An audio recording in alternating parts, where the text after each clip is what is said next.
Zoom না করলেও চলবে। এবারে উঠবো পরে। আচ্ছা ঠিক আছে। ওকে এটা কি বাজে লাগছে, মোটা লাগছে না? তো এই ট্রেনটাতে দেখি এইভাবে নিলে মোটা লাগে।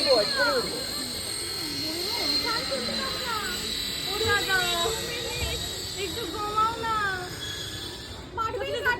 চলো একটু 2 মিনিট থাকো চুপ। এটা উপরে আকাশটা খুব সুন্দর।